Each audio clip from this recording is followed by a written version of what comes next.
بسم اللہ الرحمن الرحیم۔ السلام علیکم ویورز، آج کی ویڈیو میں آپ کو حج کے بارے میں بتاؤں گی کہ جو لوگ استطاعت رکھنے کے باوجود حج نہیں کرتے ان کے لیے اللہ تعالیٰ نے کیا فرمایا ہے، اور استطاعت کے باوجود حج نہ کرنے پر اللہ تعالیٰ کی ناراضگی اور کیا وعید ہے۔ جیسا کہ آپ جانتے ہیں کہ حج اسلام کے 5 ارکان میں سے ایک اہم رکن ہے جن پر اسلام کی بنیاد ہے۔ حج کی فرضیت قرآن کریم، حدیث شریف اور اجماع امت سے ایسے ہی ثابت ہے جیسا کہ نماز، روزہ، زکوٰۃ کی فرضیت ثابت ہے۔ اس لیے جو شخص حج کی فرضیت کا انکار کرے وہ کافر ہے۔ اللہ تعالیٰ کا ارشاد ہے، اور اللہ کے واسطے لوگوں کے ذمہ اس گھر کا حج کرنا ہے، یعنی اس شخص کے جو کہ طاقت رکھے وہاں تک کی سبیل کی، اور جو شخص منکر ہو تو اللہ تعالیٰ تمام جہاں والوں سے غنی ہے۔ رسول اللہ صلی اللہ علیہ وسلم نے ان 5 ارکان کو ایک حدیث شریف میں بیان فرمایا ہے۔ اسلام کی بنیاد 5 چیزوں پر ہے: اس بات کی گواہی دینا کہ اللہ کے سوا کوئی معبود نہیں اور محمد صلی اللہ علیہ وآلہ وسلم اللہ کے رسول ہیں، نماز قائم کرنا، زکوٰۃ دینا، حج کرنا اور رمضان کے روزے رکھنا۔ انسانی طبیعت یہ تقاضا کرتی ہے کہ انسان اپنے وطن، اہل و عیال، دوست و رشتہ دار اور مال و دولت سے انسیت و محبت رکھے اور ان کے قریب رہے۔ جب آدمی حج کے لیے جاتا ہے تو اسے اپنے وطن اور بیوی بچے اور رشتہ داروں و اقارب کو چھوڑ کر اور مال و دولت خرچ کر کے جانا پڑتا ہے۔ یہ سب اس لیے کرنا پڑتا ہے کہ حج کی ادائیگی شریعت کا حکم ہے۔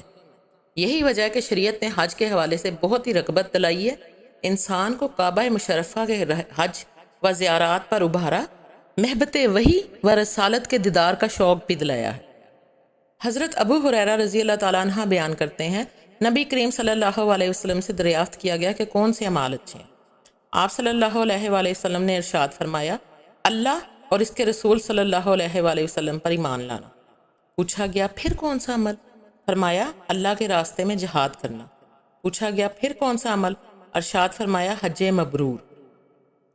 حضرت ابو زبیر رضی اللہ تعالیٰ عنہ نبی کریم صلی اللہ علیہ وآلہ وسلم سے روایت کرتے ہیں، آپ صلی اللہ علیہ وآلہ وسلم نے ارشاد فرمایا، حج میں خرچ کرنا اللہ کے راستے میں خرچ کرنے کی طرح ہے، جس کا ثواب 700 گنا تک ہے۔ ابن عمر رضی اللہ تعالیٰ عنہ فرماتے ہیں، حج اور عمرہ کرنے والے اللہ تعالیٰ کے مہمان ہیں۔ اللہ تعالیٰ ان کی مانگ ان کو عطا فرماتا ہے، ان کی دعاؤں کو قبول کرتا ہے، ان کی سفارش قبول کرتا ہے اور ان کے لیے 1000 گنا تک ثواب بڑھایا جاتا ہے۔ حضرت ابن عباس رضی اللہ تعالیٰ عنہ روایت کرتے ہیں کہ رسول اللہ صلی اللہ علیہ وآلہ وسلم نے ارشاد فرمایا، حج یعنی فرض حج کی ادائیگی میں جلدی کرو، کیونکہ تم میں کوئی یہ نہیں جانتا کہ اسے کیا عذر پیش آنے والا ہے۔ حضرت ابو ہریرہ رضی اللہ تعالیٰ عنہ سے مروی ہے کہ رسول اللہ صلی اللہ علیہ وآلہ وسلم نے خطبہ ارشاد فرمایا، اے لوگو، اللہ تعالیٰ نے تم پر حج فرض کر دیا ہے، بس تم حج کرو۔ ایک آدمی نے کہا کہ ہر سال؟ رسول صلی اللہ علیہ وآلہ وسلم، آپ صلی اللہ علیہ وسلم خاموش ہو گئے، حتیٰ کہ اس نے یہ کلمہ 3 بار کہا تو رسول اللہ صلی اللہ علیہ وآلہ وسلم نے ارشاد فرمایا، اگر میں ہاں کہہ دیتا تو حج ہر سال واجب ہو جاتا اور تم اس کی طاقت نہ رکھتے۔ ان حدیث سے معلوم ہوا کہ صاحب استطاعت پر عمر میں ایک بار حج فرض ہے۔ جس آدمی کے پاس سامان سفر سواری کا انتظام موجود ہو اس پر حج فرض ہے، اور جو آدمی طاقت کے باوجود حج نہ کرے وہ ایک فرض کا تارک ہے، یعنی چھوڑنے والا ہے۔ حضرت عمر بن خطاب رضی اللہ تعالیٰ عنہ نے فرمایا، حضور صلی اللہ علیہ وآلہ وسلم کا یہ ارشاد ہے، جو شخص صاحب حیثیت ہوتے ہوئے، یعنی اس کے پاس تمام ریسورسز ہیں، اس کے ہوتے ہوئے بھی حج جو اس پر فرض ہے وہ ادا نہ کرے اور اس کا کوئی عذر بھی نہ ہو، اب اس کی مرضی چاہے یہودی ہو کر مرے چاہے نصرانی ہو کر۔ حضرت علی کرم اللہ وجہہ سے روایت ہے کہ رسول اللہ صلی اللہ علیہ وآلہ وسلم نے فرمایا، جس کے پاس سفر حج کا ضروری سامان ہو اور سواری میسر ہو جو بیت اللہ تک اسے پہنچا سکے اور پھر وہ حج نہ کرے، تو اس میں کوئی فرق نہیں کہ وہ یہودی ہو کر مرے یا نصرانی ہو کر۔ یہ اس لیے کہ اللہ تعالیٰ کا ارشاد ہے، اللہ کے لیے بیت اللہ کا حج فرض ہے ان لوگوں پر جو اس تک جانے کی استطاعت رکھتے ہوں۔ حج کی فرضیت کا حکم راجہ قول کے مطابق 9 ہجری میں آیا، اور اگلے سال 10 ہجری میں وصال سے صرف 3 ماہ پہلے رسول اللہ صلی اللہ علیہ وآلہ وسلم نے صحابہ کرام رضی اللہ تعالیٰ عنہ کی بہت بڑی جماعت کے ساتھ حج فرمایا، جو حجۃ الوداع کے نام سے مشہور ہے، اور اس حجۃ الوداع میں خاص عرفات کے میدان میں آپ صلی اللہ علیہ وآلہ وسلم پر یہ آیت نازل ہوئی۔ اس آیت میں تکمیل دین کے ساتھ ساتھ ایک لطیف اشارہ ہے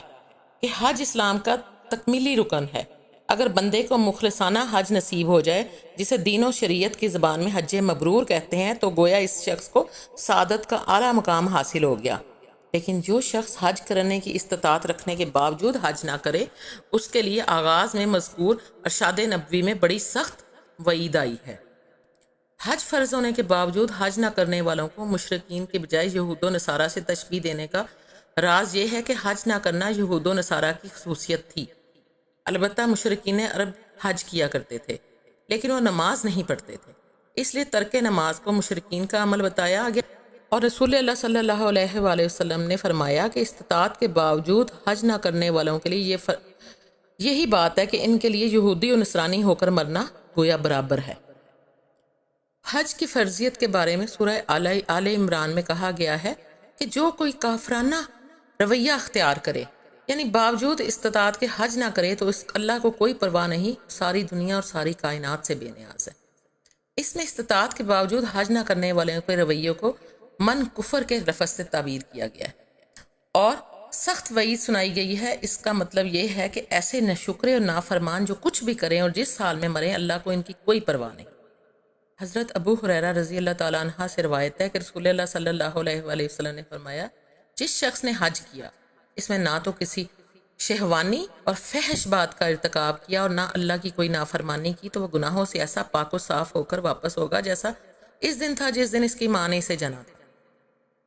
جو شخص اخلاص کے ساتھ حج اور عمرہ کرتا ہے، وہ گویا اللہ تعالیٰ کے دریائے رحمت میں غوطے لگاتا ہے، جس کے نتیجے میں وہ گناہوں کے گندے اثرات سے پاک صاف ہو جاتا ہے، اور اس کے علاوہ دنیا میں بھی اس پر اللہ تعالیٰ کا یہ فضل ہوتا ہے کہ فقر و محتاجی اور پریشان حالی سے اسے نجات مل جاتی ہے، خوشحالی اور اطمینان قلب کی دولت نصیب ہو جاتی ہے۔ حج مبرور کے صلے میں جنت کا عطا ہونا اللہ تعالیٰ کا قطعی فیصلہ ہے۔ حضرت عبداللہ بن مسعود سے روایت ہے کہ رسول اللہ صلی اللہ علیہ وآلہ وسلم نے فرمایا، پے در پہ حج اور عمرہ کیا کرو، کیونکہ حج اور عمرہ دونوں فقر و محتاجی اور گناہوں کو اس طرح دور کر دیتے ہیں جس طرح لوہار اور سنار کی بھٹی لوہے اور سونے اور چاندی کا میل کچیل دور کر دیتی ہے، اور حج مبرور کا صلہ تو بس جنت ہی ہے۔ حضرت ابو ہریرہ رضی اللہ تعالیٰ عنہ سے روایت ہے کہ رسول اللہ صلی اللہ علیہ وآلہ وسلم نے فرمایا، حج اور عمرہ کرنے والے اللہ تعالیٰ کے مہمان ہیں، اگر وہ اللہ سے دعا کریں تو وہ ان کی دعا قبول فرمائے، اور اگر وہ اس سے مغفرت مانگے، اللہ سے مغفرت مانگیں، تو وہ ان کی مغفرت فرمائے۔ حضرت عبداللہ بن عمر رضی اللہ تعالیٰ عنہ سے روایت ہے کہ رسول اللہ صلی اللہ علیہ وآلہ وسلم نے فرمایا، جب کسی حج کرنے والے سے تمہاری ملاقات ہو تو اس کے اپنے گھر میں پہنچنے سے پہلے اسے سلام کرو اور مصافحہ کرو، اور اس سے مغفرت کی دعا کے لیے کہو، کیونکہ وہ اس حال میں ہے کہ اس کے گناہوں کی مغفرت کا فیصلہ ہو چکا ہے۔ تو میرے پیارے بہنوں اور بھائیوں، یہ تھی حج کی اہمیت اور حج کرنے کی استطاعت رکھنے والوں کے لیے ان کے لیے ایڈوائس ہے کہ وہ اگر وہ استطاعت رکھتے ہیں تو وہ جب انہیں موقع ملے، یعنی جس سال انہیں موقع ملے، وہ اسے ڈیلے نہ کریں اور فوراً حج پر جانے کے انتظامات شروع کریں، کیونکہ اس کے نہ کرنے کی صورت میں اگر وہ صاحب استطاعت ہیں اور اس کے باوجود وہ حج نہیں کرتے، تو اللہ تعالیٰ کی بڑی سخت وعید ہے ان لوگوں کے لیے جو کہ استطاعت کے باوجود حج پر نہیں جاتے۔ اللہ تعالیٰ ہم سب کو قرآن و حدیث پر چلنے کی توفیق عطا فرمائے۔ اللہ پاک آپ کو ہمیشہ اپنے حفظ و امان میں رکھے، تمام آفات و مصائب اور شیطان کے شر سے محفوظ رکھے، حاسدین کے حسد اور شریروں کے شر سے ہمیشہ محفوظ رکھے، اور بے حساب خوشیاں عطا فرمائے۔ آمین ثم آمین۔ جزاک اللہ۔ اللہ حافظ۔